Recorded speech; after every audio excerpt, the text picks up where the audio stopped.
আলী রিয়াজের এই বইটা ইতিহাসের দোলাচল বাংলাদেশের গণতন্ত্র, উন্নয়ন ও আত্মপরিচয়ের রাজনীতি। এই বইটা ছাপা হয়েছিল হচ্ছে 2023 সালের জুলাই মাসে। তো 2023 সালের জুলাই মাসে বইটা ছাপা হইলেও আসলে এটা হইতেছে ওনার দুইটা লেকচার, যে লেকচারগুলি উনি দিছিলেন হচ্ছে 2021 সালে আর 2022 সালে। ওইটাকেই একটু মানে উনি গুছিয়ে টুছিয়ে হচ্ছে বই হিসাবে ছাপাইছেন। রিয়াজের লেখা এর আগে মানে ওনার কথাবার্তা তো কিছু শুনছি, কিন্তু ওনার লেখা খুব মনোযোগ দিয়ে আমার পড়া হয় নাই আর কি।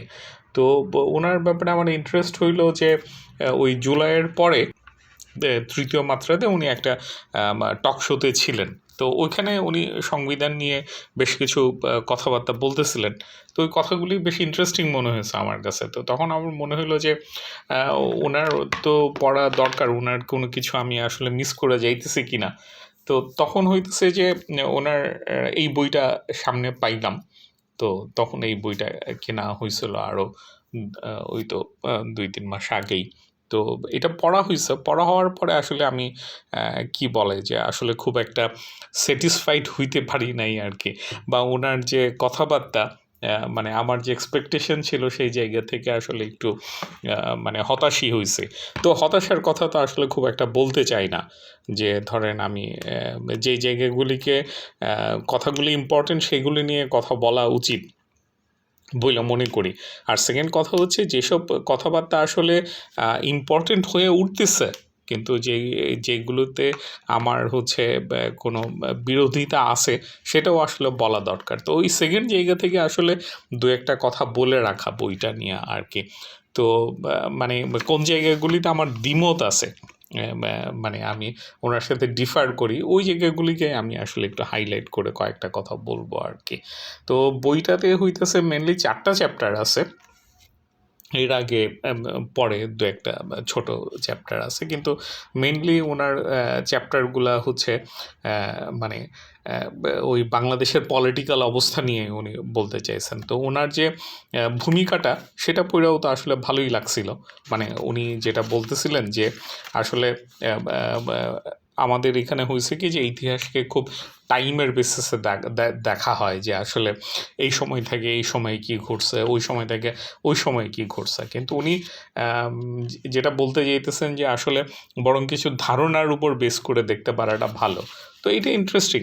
এইটা আমার কাছে মনে হয়েছে যে হ্যাঁ, অবশ্যই এটা কিছু ধারণার বেসিস থেকে দেখতে পারা ভালো, যে আসলে যে বাংলাদেশে আসলে কি চাচ্ছে বাংলাদেশের মানুষজন, সেটাকে উনি আইডেন্টিফাই করার চেষ্টা করছেন এবং মানে আইডেন্টিফাই বা উনি বলছেন, এবং সেটার বেসিসে আসলে অবস্থাটা কীরকম সেটাকে উনি আসলে হিস্ট্রিক্যাল ভিউ থেকে দেখার চেষ্টা করছেন। তো এইখানে আসলে আমার আপত্তিটা প্রথমে যদি বলি আর কি, উনি হইতেছে যে আসলে ধারণা বা সংজ্ঞা দিয়ে হচ্ছে আসলে শুরু করছেন, এবং এই ধারণাটার ওনার বেসটা হচ্ছে ওই যে 72-এর সংবিধান বা এরকমের একটা জায়গাগুলা, যে বা উনি বলতেছেন যে বাংলাদেশের ঘোষণাপত্র ডকুমেন্টটা হচ্ছে ওনার কাছে ইম্পর্টেন্ট। যে ঘোষণাপত্রে বলা হয়েছিল যে সাম্য, মানবিক মর্যাদা, সামাজিক ন্যায় বিচার, এগুলির জন্য বাংলাদেশ রাষ্ট্র হইতেছে। তো এখন আমার কথা হইতেছে যে এইগুলির জন্য যে হইতেছে, এই অথরিটিটা কার ছিল, কারা এই কথাগুলি বলতেছিল, এই জায়গাতে উনি বেশ কি বলবো যে কোনো কোশ্চেন রাখেন নাই আর কি। উনি খুব আনডাউটেডলি ধইরা নিতেছেন এই কথাগুলি যারা বলছিল, এই কথাগুলি বলার অথরিটি তাদের ছিল, কিন্তু সিচুয়েশন তো আসলে তা না আর কি। মানে ধরেন বাংলাদেশে যারা সংবিধান লিখছিল 1972 সালে, ওনারা ছিলেন আসলে প্রাদেশিক পরিষদের আসলে লোকজন আর কি। ওনারা তো আসলে সংবিধান লেখার জন্য ইলেক্টেড লোক ছিলেন না। তো এই যে জায়গাগুলো আছে, এই জায়গাগুলিতে উনি আসলে কোনো কোশ্চেনই করেন নাই। তো এইটাই হচ্ছে ধরেন আমার প্রথমের কি বলবো যে হতাশ হওয়ার একটা শুরু আর কি। এবং এর পরবর্তীতে উনি হচ্ছে যে যেভাবে আগাইছেন সেটা খুবই মানে ওনার মতো অ্যাকাডেমিশিয়ানের আসলে তো ওই বুকিশ ওয়েতেই আগানোর কথা, যে ডেমোক্রেসি কী, ডেমোক্রেসি কীভাবে তৈরি হয়, এর ডেফিনেশন কী, এর কী কী ব্যাপার আছে, এই জায়গাগুলিকে উনি আসলে বলছেন। মানে এখানে তো আসলে উনি এক ধরনের সামারাইজই করছেন ওনার আন্ডারস্ট্যান্ডিংটাকে। এখানে ওনার আসলে বলার মতো কথা খুব কমই, কিন্তু উনি যেই জায়গাগুলিতে ওনার কথাগুলি বলছেন, কমেন্টগুলো করছেন, বাকশালী যে ন্যারেটিভ আছে সেই ন্যারেটিভের বাইরের কোনো কিছু না, বরং ওইখানে উনি হইতেছে যে এই জায়গাগুলির প্রতি সৎ থাইকা হচ্ছে এই জায়গাগুলির প্রতি এক ধরনের সমালোচনা তৈরি করতে চাইছেন। কিন্তু যে সমালোচনাগুলি উনি আসলে পুরোটাই আসলে করছেন হচ্ছে ওই মানে বাকশালী যে ন্যারেটিভ তার ভিতরে থাইকেই, এর বাইরে গিয়ে উনি আসলে ওনার হতাশাগুলিকেই জানাইছেন। যেমন সবচেয়ে সিগনিফিক্যান্ট যে পয়েন্টটা আমি আসলে খুব বড় ধরনের ধাক্কাই খাইছি সেটা হচ্ছে ৭৮ নম্বর পেজে আর কি। উনি ওনার এইটাই আসলে মানে ওনার প্রথম চ্যাপ্টারটা যেটা সেটা হচ্ছে গণতন্ত্রের আকাঙ্ক্ষা ও বাস্তবতা, এইটাই আসলে মেইন ঘটনা বইটার আর কি। তারপরের জায়গাগুলি আসলে এতটা ইম্পর্টেন্ট না, এইটাই হইতেছে আমি বলবো যে বইটার বা ওনার কথা বলার জায়গাগুলির মেইন পয়েন্টগুলা, যে আসলে বাংলাদেশে এক ধরনের ডেমোক্রেসির একটা এক্সপেকটেশন আছে এবং এই এক্সপেকটেশনটার কে উনি আসলে টাইম টু টাইম কীভাবে হয়েছে সেটাকে উনি বর্ণনা করছেন। তো এইটার বর্ণনা করতে গিয়ে উনি ওই যে ৭৮ নম্বর পেজে উনি মানে মুখ ফসকে বইলেই ফেলছে যে বাকশাল জিনিসটা এতটা খারাপ ছিল না, মানে বাকশাল একটা নতুন আদর্শের কথাই বলতে চাইছে। আদর্শটা আসলে ডেমোক্রেসির সাথে কেমনে যায় ওই জায়গাটা উনি কিন্তু আসলে বলেন নাই, মানে বরং উনি বারবার যেটা করতে চেয়েছেন সেটা হচ্ছে ওই এরশাদকে আর জিয়াউর রহমানকে একই পাল্লায় মাপতে চাইছেন। উনি বিএনপির হচ্ছে 1996 সনের ইলেকশনের কথা বলছেন, কিন্তু আবার হচ্ছে 1975 থেকে 1990 পর্যন্ত পুরোটাকে সামরিক শাসন বলছেন, কিন্তু আসলে 1972 থেকে 1975 পর্যন্ত কী হয়েছিল সেটার ব্যাপারে ওনার আসলে খুব বেশি মানে কথাবার্তা নাই আর কি। তো এই জায়গাগুলি খুব প্রবলেমেটিক এবং এই কথাগুলি উনি আসলে বলতেছেন হচ্ছে ওই 2023 সালে।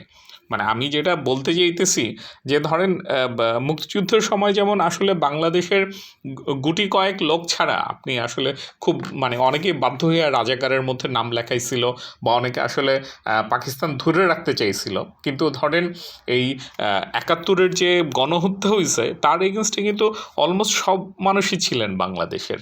এবং এই ২৪ জুলাই আগস্টের কথাও যদি বলেন, এমন কোনো লোক খুঁজে পাওয়া খুব কঠিন যারা হইতেছে যে এই গণহত্যার কোনো আসলে প্রতিবাদ করেন নাই বা এই গণহত্যার বিরুদ্ধে দাঁড়ান নাই। কিন্তু 2024 জুলাই আগস্টের আগে আসলে কার পলিটিক্যাল পজিশনগুলি কেমন ছিল সেটাও আসলে মনে রাখাটা মানে এত তাড়াতাড়ি ভুইলা যাওয়াটা আমাদের মনে হয় ঠিক হবে না আর কি।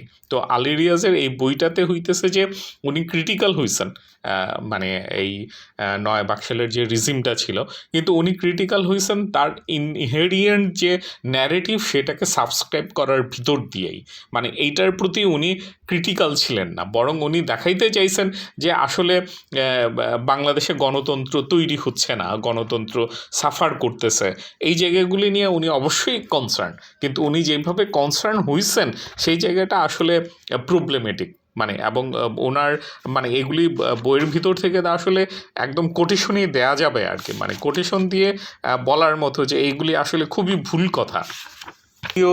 নির্বাচনের কথা উনি বলতেছেন যে বহুদলীয় নির্বাচন 1979 বা 1986 সালের নির্বাচন কার্যত তা পূরণ করে না।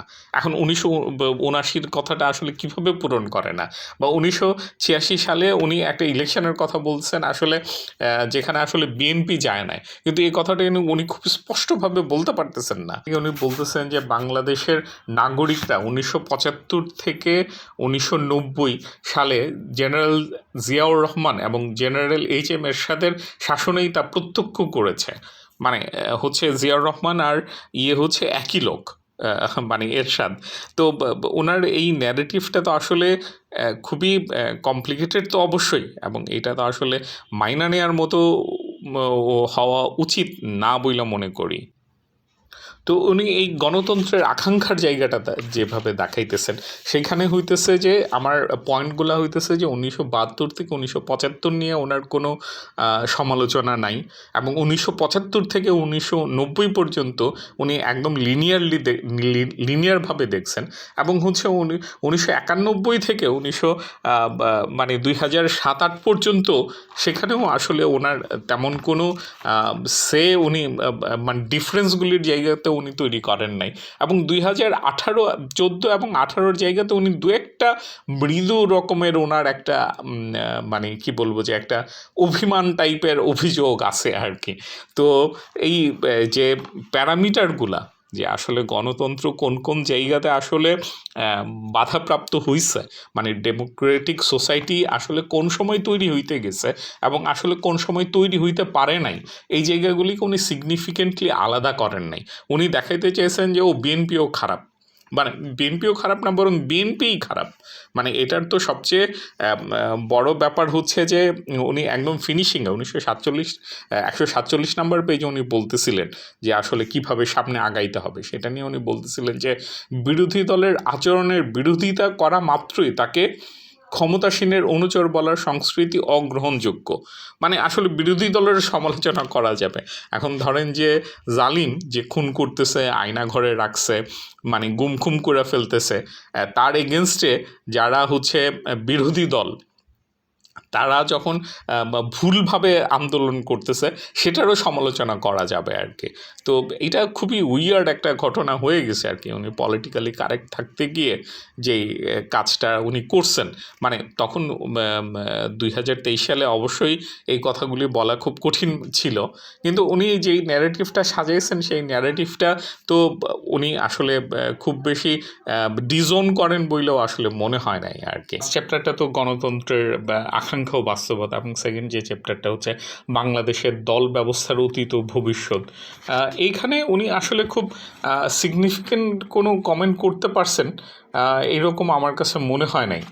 এখানে যে ন্যারেটিভটা আছে সেটারই এক ধরনের উনি ইকো করছেন আর কি। যেমন 63 নাম্বার পেজে এরকম একটা কথা আছে যে 2014 সালে শুধু ক্ষমতাসীনদের শরিকদের অংশগ্রহণের মধ্যে দিয়ে নির্বাচন অনুষ্ঠিত হয়েছে। 2018 সালে বিরোধী দলগুলোর অংশগ্রহণ সত্ত্বেও প্রশাসন, আইনশৃঙ্খলা রক্ষাকারী বাহিনী এবং নির্বাচন কমিশনের ভূমিকা ছিল ক্ষমতাসীনদের বিজয় নিশ্চিত করা, সুষ্ঠু নির্বাচন নয়। মানে উনি একটা কি বলবো যে কারেক্ট স্টেটমেন্ট হচ্ছেন আর কি এখানে, যে 2014 সালে কেউ আসলে অংশগ্রহণ করে নাই, আর 2018 সালে আসলে ইলেকশন করছিল, কিন্তু আসলে সরকারি লোকজন হচ্ছে সেই ইলেকশনের ফল বদলায় দিছে। কিন্তু মানে এটা আমি বলবো যে মানে ভুল কথা না, জিনিসটা সত্য কথা থেকে বরং অনেক বেশি দূরে।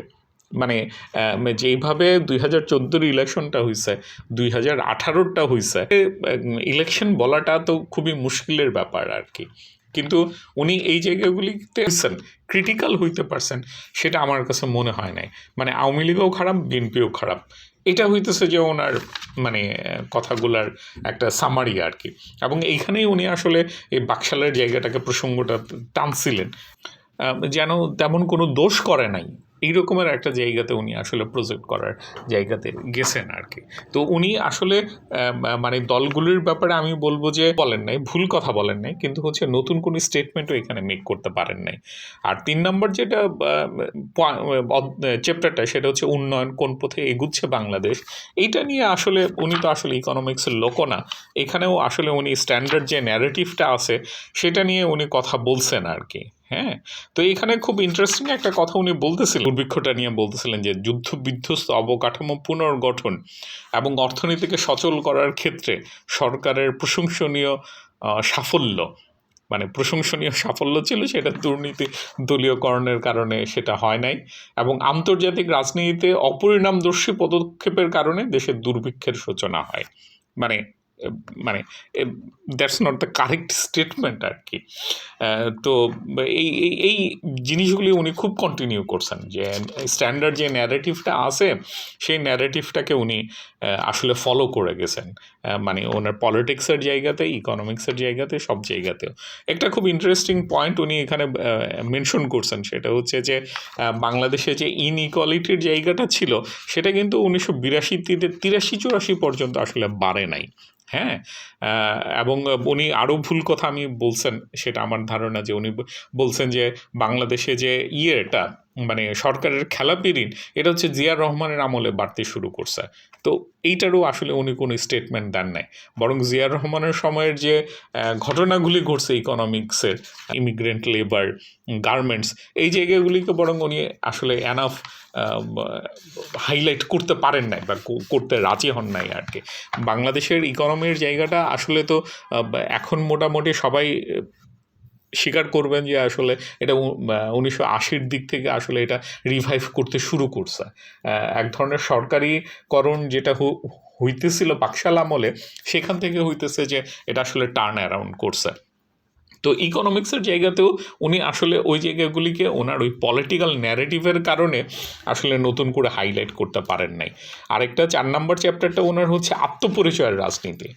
হ্যাঁ, আত্মপরিচয়ের রাজনীতিটাও আসলে আমি আমার এখানে আসলে তেমন কোনো পয়েন্ট ওনার পাই নাই যেটাকে আসলে ওনার পয়েন্ট হিসেবে আমি নোটিস করতে পারবো যে উনি এটা আবিষ্কার করছেন আত্মপরিচয়ের জায়গাটাতে। কিন্তু আমার মনে হয়েছে যে আত্মপরিচয়ের জায়গাটাতে অন্য অনেক ইন্টেলেকচুয়ালের মতোই উনি আসলে ভুলভাবে ইমফেসাইজ করছেন আর কি, যে নতুন করে আত্মপরিচয় তৈরি করতে হবে। এই জায়গাগুলা আসলে আমার মনে হয়েছে যে এই জায়গাগুলি আসলে অনেক বেশি ওভার ইমফেসাইজড আমাদের এখানে। বাঙালি মুসলমান, মুসলিম আইডেন্টিটি, বাঙালি জাতীয়তাবাদ, এইগুলি আসলে আমাদের কোর ইস্যু না, বরং হচ্ছে যে পলিটিক্যাল জায়গাগুলিতে আসলে এই জায়গাগুলিকে হাইলাইট করা হয়। আইডেন্টিটির জায়গাগুলিতে যতটা না আমরা কালচারালি ডিভাইডেড, তার চাইতে হচ্ছে সেই আইডেন্টিটিগুলিকে এক্সপ্রেস করা হয়, যাতে করে হচ্ছে ওই কালচারাল ডিভাইডেশনটার ভিতর দিয়ে একটা পলিটিক্যাল পোলারাইজেশনকে টিকায় রাখা যায়। বাংলাদেশে আত্মপরিচয়ের রাজনীতির কন্ট্রিবিউশন আসলে ওই জায়গাতে। আমরা বাংলাদেশি, বাঙালি, এই জায়গাগুলি আসলে আমাদের ডে টু ডে লাইফে, ইভেন ইন পলিটিক্সে এতটা আসলে পোলারাইজেশনের ঘটনা না। এইটা আসলে উনি যে ন্যারেটিভ থেকে আসলে দেখছেন জায়গাগুলিকে, সেখানেই বরং এটা প্রবলেমেটিক হয়ে উঠছে বলে আমার কাছে মনে হয়েছে। তো আসলে আমি যদি সামারাইজ করি, তাহলে ঘটনাটা হইতেছে যে আসলে আলী রিয়াজ হচ্ছে বাংলাদেশের গণতন্ত্রের ইতিহাসকে, পলিটিক্যাল দলগুলির জায়গাকে, ইকোনমিক্সের জায়গাটাকে উনি বলতে চেয়েছেন যে আমাদের এখানে একটা বাংলাদেশের মানুষের একটা আশা আকাঙ্ক্ষার জায়গা ছিল, কিন্তু এই জায়গাগুলি আসলে কখনো ফুলফিল হয় নাই। এবং কেন হয় নাই সেই জায়গাটা উনি যে এক্সপ্লেন করছেন সেটা খুবই ট্রেডিশনাল ওয়েতে, এবং হচ্ছে বাংলাদেশে যে আসলে বাকশালী ন্যারেটিভ আছে সেটার ভিতর দিয়ে উনি দেখছেন। তো এখানে হয়তো ওনার সাবজেক্ট ম্যাটার এক্সপার্টিস থাকতে পারে। উনি সংবিধানের কিছু জায়গা নিয়ে কথা বলছেন, এখানে 17টা যে সংশোধনী হয়েছে সেটা কখন কিভাবে হয়েছে, সেই জায়গাগুলি নিয়ে, ফ্যাক্টগুলি নিয়ে উনি আলাপ করছেন। কিন্তু উনি যে পার্সপেক্টিভটা থেকে আলাপ করছেন সেটা আসলে মোরলেস কম্প্রোমাইজড একটা পার্সপেক্টিভ আর কি, যেখান থেকে উনি হচ্ছে বাংলাদেশের এখনকার যে এলিট সোসাইটি আছে সেইটা থেকে উনি আসলে এলিট সোসাইটির যে ন্যারেটিভ আছে সেইটা থেকে যে কোনো রকমের ডেভিয়েশনটাকে উনি ভয় পাইছেন, যে যেন এইগুলি যদি এর ন্যারেটিভের বাইরে চলে যায় তাহলে তো আসলে উনি কানেকশনগুলিকে হারায় ফেলবেন, এরকমের একটা ব্যাপার মনে হয়েছে। এবং এটা করতে গিয়ে যা হয় যে চাতুরিগুলি আমাদের আছে ইতিহাস বর্ণনার মধ্যে, সেই চাতুরিগুলিকে উনি আসলে ইনটেক রেখে দিছেন। সেইখানে উনি আসলে নতুন কোনো কোশ্চেন, নতুন কোনো পার্সপেক্টিভ আসলে অ্যাড করতে পারেন নাই।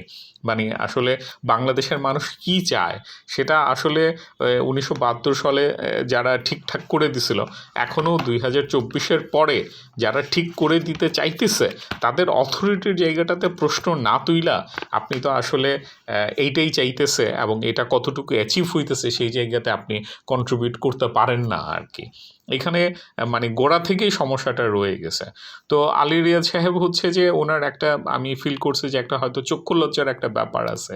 উনি বলতে যেই জায়গাগুলিকে উনি ওই যে ভালো বাকশালীদের মতোই 14-18-র ইলেকশনগুলিকে উনি মানতে পারেন নাই, কিন্তু তাও উনি হচ্ছে ওই জায়গাগুলি সম্পর্কে এতটুকু যে বলছেন, এটাকেই আমরা আসলে এখনও অনেকে পজিটিভলি দেখতে পারেন এবং তাকে অ্যান্টি আওয়ামী লীগার বলে প্রেস করতে পারেন। তো এইটা আসলে মানে ওই সময় এই ছোট একটা ভয়েস দিতে পারাটা হয়তো ইম্পর্টেন্ট ব্যাপার ছিল, কিন্তু উনি যেই জায়গা থেকে ভয়েস দিছেন সেইটা আসলে স্টিল প্রবলেমেটিক। মানে এটা হচ্ছে আমার কথা আর কি। তো এই অল্প একটু কথায় হয়তো পুরো জিনিসটা আসলে ক্লিয়ার করা গেল না, কিন্তু আমার মনে হয়েছে যে আসলে কোনো কিছু না বলার চাইতে তো অল্প দু একটা কথা বইলা রাখা ভালো। তো এই জায়গা থেকেই বইলা রাখা আর কি।